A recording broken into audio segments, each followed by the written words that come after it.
Alhamdulillahilladzi arsala rasulahu bil huda wa dinil haqqi liyudhhirahu 'alad dini kullih. Asyhadu an la ilaha illallah wahdahu la syarika lah wa asyhadu anna sayyidana Muhammadan 'abduhu wa rasuluh alladzi la nabiyya min ba'dih. Allahumma salli wa sallim ala sayyidina Muhammadin wa ala alihi wa ashabihi. Qala Allah Ta'ala fi kitabihil karim wa ma Muhammadun illa rasul qad khalat min qablihi rusul afa immata aw qutilan qalabtum ala a'qabikum wa man yanqalib ala aqibaihi falan yadurrallaha syai'a wa sayajzillahu syakirin. Shadaqallahul azim. Amma ba'du. Yang terhormat Bupati Tegal, Bapak Ishak Maulana Rahman, Bapak Wakil Bupati, Bapak Sekda, dan seluruh jajaran pemerintah di Kabupaten Tegal yang saya hormati, Bapak Ibu hadirin hadirat yang kami muliakan. Alhamdulillah wa syukurillah,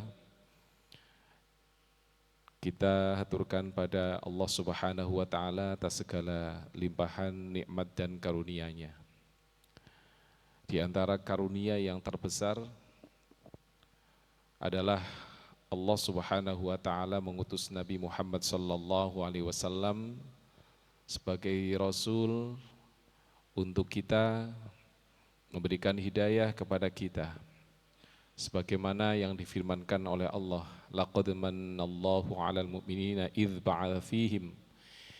ba'atsa fihim rasulan min anfusihim yatlu 'alaihim ayatihi wa yu'allimuhumul kitaba wal hikmah wa in kanu min qablu lafi dhalalim mubin. Sungguh Allah telah memberikan anugerah kepada kaum mukmin. Anugerah berupa apa? Idz ba'atsa fihim rasula, di mana Allah mengutus seorang rasul min anfusihim, dari kelompok mereka. Nabi Muhammad diutus dari kelompok kita, sesama manusia.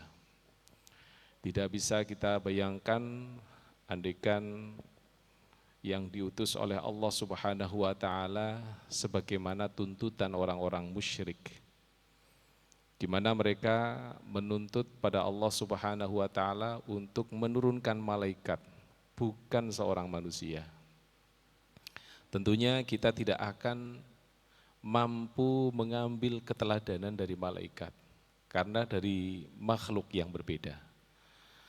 Tapi Allah mengutus Rasul sama-sama manusia. Rasulam min anfusihim yatlu alaihim ayatih, yang membacakan ayat-ayat Al-Quran, ayat-ayat dari Allah Subhanahu wa Ta'ala. Wa yuzakkihim, dan membersihkan manusia.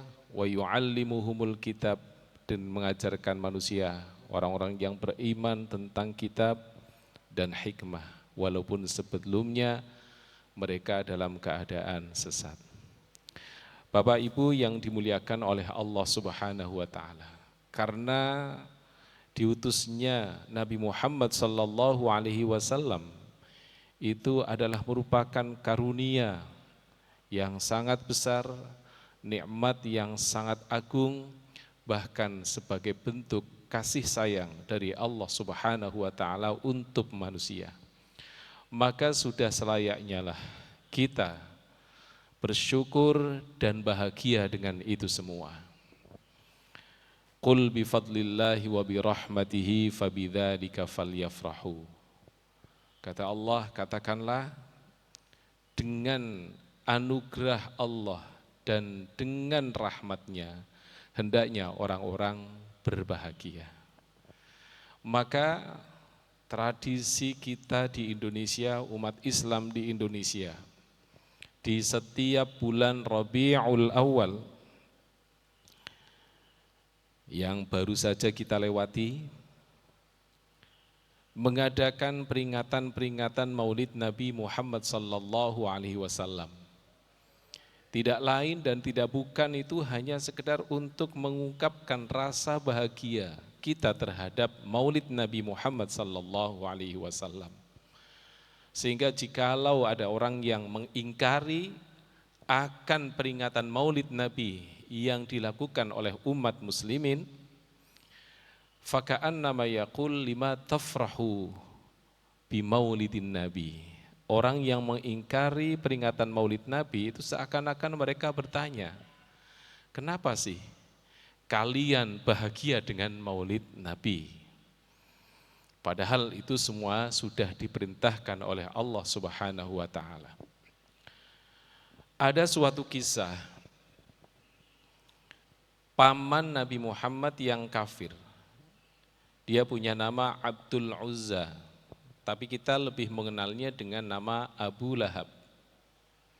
Karena termaktub dalam Al-Quran dan diceritakan dalam satu surah, yaitu surah Al-Lahab atau surah Al-Masad. Tabbat yada abi lahabin wa tab. Binasalah kedua tangan Abu Lahab, betul-betul binasa. Ma aghna anhu maluhu wa ma kasab. Hartanya, apa yang dia usahakan tidak akan mampu mencukupi. Kemudian ayat berikutnya, sayasla naron dzata lahab. Di situ Allah memastikan bahwa Abu Lahab itu selama-lamanya akan berada di neraka. Tidak sendirian, wamro'atuhu, juga dengan istrinya. Karena Abu Lahab dengan istrinya itu sama-sama kufur, sama-sama memusuhi ponakannya sendiri, beliau Rasulullah sallallahu alaihi wasallam. Nek kula nyawang-nyawang biasanya sing ngarani jodoh niku memang klop nggih. Cocok, pas ngaten nggih. Wonten tiyang jaler kok medit ketemu bojo ya biasane medit, biasane ngaten. Enten tiyang jaler kok rewele pol, ketemu bojo nggih cocok, pada rewele. Ini juga Abu Lahab, orangnya keras dan sangat memusuhi Nabi, ketemu istri sama, namanya Ummu Jamil, sama-sama musuhi Nabi. Maka Abu Lahab dia masih hidup, tapi Allah Subhanahu wa taala sudah menurunkan satu surah yang di situ isinya mencela Abu Lahab. Isinya memastikan bahwa Abu Lahab itu akan selamanya berada di dalam neraka. Orangnya masih hidup ini. Dan itu terbukti. Sampai akhir hayat Abu Lahab itu sangat memusuhi Nabi Muhammad sallallahu alaihi wasallam. Kemudian setahun setelah Abu Lahab meninggal, sahabat Abbas ini bermimpi dan bertemu dengan Abu Lahab. Ternyata ada kenyataannya Abu Lahab itu berada di neraka. Namun Abu Lahab itu setiap hari Senin mendapat keringanan, siksaannya tidak begitu berat. Ketika ditanya, ternyata alasan keringanan siksa di setiap hari Senin, bahwa dia itu pernah sayang, pernah cinta terhadap Nabi Muhammad sallallahu alaihi wasallam, yaitu saat Nabi Muhammad dilahirkan. Karena betapapun Abu Lahab itu kakak beradik dengan ayah Nabi, Abdullah ibnu Abdul Muttalib. Abdullah bin Abdul Muttalib punya istri Aminah. Ketika Aminah mengandung usia kehamilannya baru 2 bulan, Abdullah meninggal dunia. Betapapun sebagai saudara ipar, pasti merasa iba terhadap iparnya Aminah yang ditinggal meninggal dalam keadaan hamil 2 bulan. Beliau memberikan perhatian, diantaranya adalah punya seorang budak hamba sahaya namanya Suwaibah, selalu disuruh untuk mengawasi sampai saat kelahiran Nabi Muhammad. Suwaibah yang sebagai budaknya Abu Lahab memberikan kabar, Aminah sudah melahirkan laki-laki. Saat itu ketika punya bayi laki-laki betul merupakan kebanggaan. Sebaliknya ketika punya anak perempuan, banyak di antara mereka yang merasa malu. Bahkan banyak di antara mereka yang menguburkan bayi perempuan hidup-hidup. Ini salah satu yang menjadikan mereka punya julukan kaum jahiliyah, bodoh. Punya anak perempuan langsung dikubur hidup-hidup. Dia tidak sadar bahwa dia pun terlahir dari rahim perempuan. Ketika Abu Lahab diberi berita, diberi kabar bahwa Aminah telah melahirkan seorang bayi laki-laki, secara spontanitas karena merasa bahagia dengan kelahiran Nabi Muhammad, budak perempuan yang bernama Suwaibah itu langsung dibebaskan, dimerdekakan. Padahal ketika dulu masih ada perbudakan, budak itu harganya mahal. Karena manusia, laki perempuan, manusia bisa diperjualbelikan, bisa dimanfaatkan tanpa harus membayar harian, enggak, mahal itu, ratusan juta. Kelahiran Nabi Muhammad, Abu Lahab memerdekakan budaknya Suwaibah. Sekaligus Suwaibah diperintahkan untuk menyusui beliau Rasulullah Sallallahu Alaihi Wasallam. Maka dari itulah, karena dia pernah bahagia, pernah cinta terhadap Nabi di saat kelahirannya di hari Senin, maka setiap hari Senin Abu Lahab itu diriwayatkan mendapatkan keringanan siksaan. Sehingga ada seorang ulama yang mengubah suatu syair sangat indah. Idza kana hadza kafiran jaa dhammuhu bitabbat yadahu fil jahimi mukhallada ata annahu fi yaumil itsnaini daiman yukhaffafu anhu lisururi bi ahmada. فَمَا الظَّنُّ بِالْعَبْدِ الَّذِي كَانَ عُمْرُهُ بِأَحْمَدَ مَسْرُورًا وَمَاتَ مُوَحِّدًا. Yang artinya kurang lebih begini. Jika Abu Lahab orang yang kafir dan dipastikan menempati di neraka selamanya, ternyata diriwayatkan bahwa setiap hari Senin mendapat keringanan dikarenakan sempat mencintai Nabi. Bahagia ketika Nabi Muhammad dilahirkan. Famadzannu bil abdil ladzi kana umruhu bi ahmada masruran wa mata muwahhida. Bagaimana dengan orang yang sepanjang hidupnya cinta terhadap Nabi dan dia ketika meninggal dalam keadaan tauhid, iman dan Islam, maka sudah pasti akan berada di surga dan mudah-mudahan kita termasuk di dalamnya. Allahumma amin ya rabbal alamin. Karena cinta terhadap Nabi itu adalah kunci masuk surga. Suatu saat ada sahabat yang bertanya pada beliau Rasul, "Mata sa'ah ya Rasulullah?" Kapan datangnya hari kiamat ya Rasulullah? Nabi tidak menjawab waktu datangnya hari kiamat karena Nabi pun tidak tahu. Tapi Nabi balik bertanya, "Ma'a'adatta laha?" Apa sih yang kamu persiapkan untuk bekal menghadapi hari kiamat? Ternyata laki-laki ini menjawab lagi, "Ma'a'adattu laha min katsiri shalah wa shaum wa shadaqah." Kami tidak mempunyai persiapan apapun Nabi. Tidak banyaknya sholat, banyaknya puasa, banyaknya sedekah, tidak. Lakinni uhibbullah wa rasulah. Hanya saja saya cinta terhadap Allah, cinta terhadap Rasulullah. Nabi langsung menyampaikan, anta ma'aman ahbabta. Kamu akan bersama-sama orang yang kamu cintai. Artinya cinta terhadap Rasul, maka akan pasti bersama Rasul di sorga. Cinta merupakan kunci kita masuk ke sorga. Tapi bukan cinta yang hanya dideklarasikan dengan lisan, lidah. Tidak cinta yang hanya diucapkan dengan lisan kita, tidak. Karena lisan tidak bertulang, kita ngomong apa saja sangat mudah. Kalau sering manggihi wong-wong ditagih utange esuk ya, wae ditagih mundur maning, mending nek mundur tok, ditagih nukari pisan. Mestine sing ngutangi sing nukari malah sing ditagih sing nukari. Itu lidah karena tidak bertulang. Makanya ada satu makalah, la tathbutu ad-da'awi bil aqwal hatta taquma bi itsbatiha al-bayyinah minal af'ali wal ahwal. Pengakuan dengan lisan itu tidak bisa serta-merta dibenarkan, kecuali harus ada bukti. Buktinya adalah perbuatan.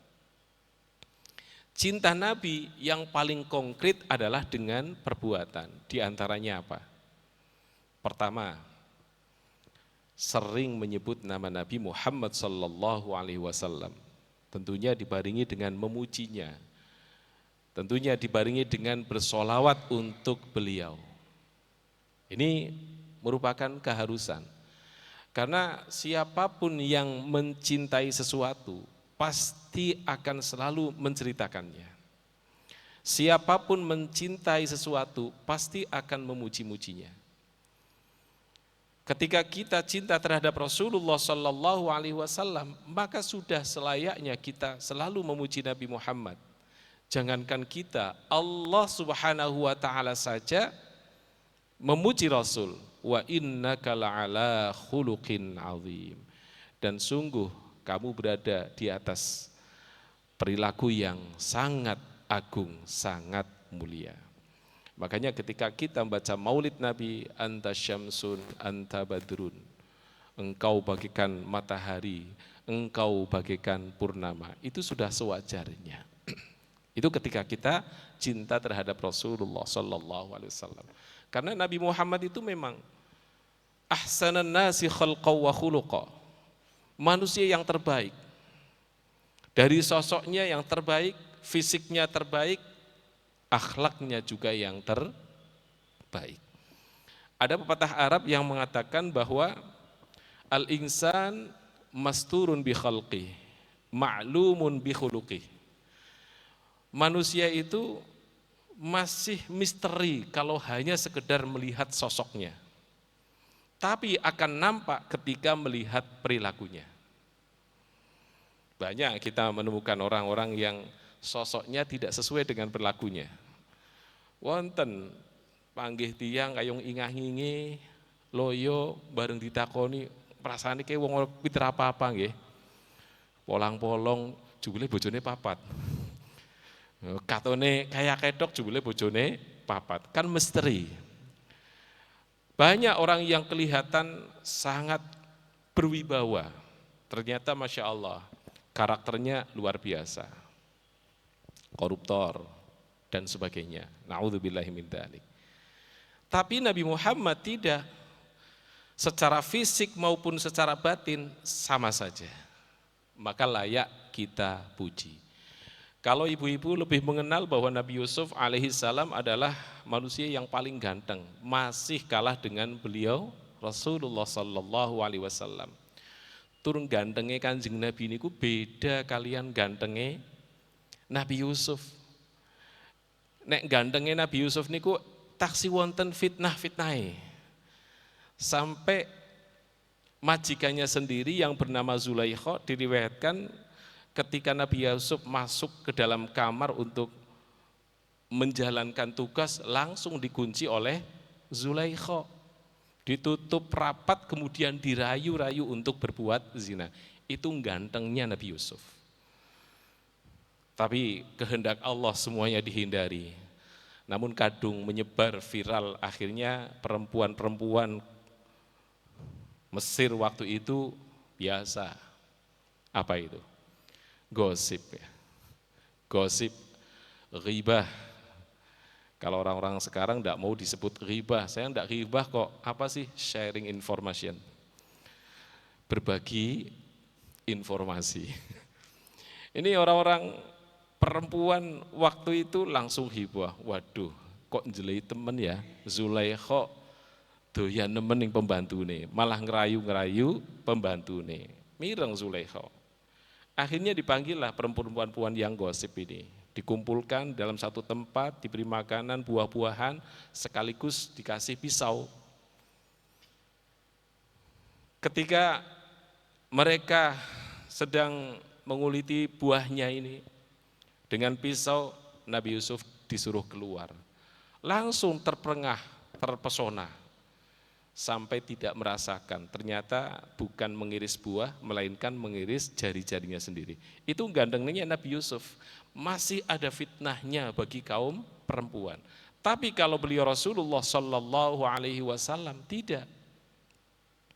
Mar'a wajhaka ya Sa'ad ya karimal walidaini hauduka safil mubarrad wirduna yauman nusyuri mar'a wajhaka ya Sa'ad. Siapa yang melihat wajahmu pasti akan bahagia. Melihat wajah Nabi yang ganteng, bukannya kalau perempuan terus tergoda, enggak. Merasa bahagia. Merasa takut, bukan takut melihat harimau, enggak. Takut karena kewibawaan beliau Rasulullah Sallallahu Alaihi Wasallam. Maka layaklah kita selalu memuji beliau. Di antara bukti kecintaan terhadap Nabi yang paling konkret adalah mutaba'ah. Qul in kuntum tuhibbunallaha fattabi'uni yuhibbukumullah. Katakanlah kalau kalian mengaku cinta terhadap Allah, fattabi'uni, maka ikutilah saya. Cara Jawane niku nek wong seneng diperintah manut, dicegah ya nurut. Niku mesti. Kalau orang cinta, yang dicintai memerintah apapun pasti akan mengikuti. Yang dicintai melarang pasti dia hindari. Maka Allah pun berfirman, ma atakumur rasulu fakhudhuh wa ma nahakum anhu fantahu. Apa yang dibawa oleh Rasul, perintah-perintahnya, maka ambillah, jalankan. Sebaliknya, wa ma nahakum anhu fantahu. Apa yang dilarang oleh Rasulullah sallallahu alaihi wasallam harus diikuti. Dan juga kita harus mengambil keteladanan dari beliau Rasulullah sallallahu alaihi wasallam. Karena Nabi itu betul-betul figur uswatun hasanah dari sisi apapun. Beliau seorang pemimpin dan kita harus meneladaninya. Karena Nabi Muhammad sebagai pemimpin adalah pemimpin yang betul-betul memikirkan umatnya. Selalu ummati, ummati. Beliau tidak mengumpulkan harta untuk pribadi, tapi betul-betul prinsip tasarruful imam ala ra'iyah manutun bil maslahah. Prinsipnya adalah semua kebijakan pemimpin harus berorientasi untuk kemaslahatan rakyatnya. Sebagai kepala rumah tangga, Nabi Muhammad adalah kepala rumah tangga yang sangat sayang. Mungkin Masya Allah bagaimana diriwayatkan betapa cintanya Nabi terhadap istri-istrinya. Mungkin ibu-ibu banyak yang hafal syair-syair tentang kemesraan beliau dengan istrinya dan sebagainya. Sangat bertanggung jawab. Dan sebagai pribadi, sebagai hamba Allah, Nabi Muhammad sallallahu alaihi wasallam walaupun maksum tidak akan pernah berbuat dosa dan andaikan berbuat dosa, ghufira lahu ma taqaddama min dzambi, dijamin dosa-dosanya itu akan diampuni oleh Allah. Namun beliau tetap kuat dalam beribadah. Nabi Muhammad sallallahu alaihi wasallam lahir di bulan Rabiul Awal. Beliau meninggal juga di bulan Rabiul Awal. Di penghujung bulan Safar, beliau sudah jatuh sakit. 10 hari masih melaksanakan sholat jamaah, padahal dalam keadaan sakit. Sementara kita masih sehat, tapi jarang mengikuti sholat berjamaah. Masih mending kalau tidak mengikuti berjamaah, yang penting sholat di rumah. kadang-kadang tidak memperhatikan salat 5 waktu.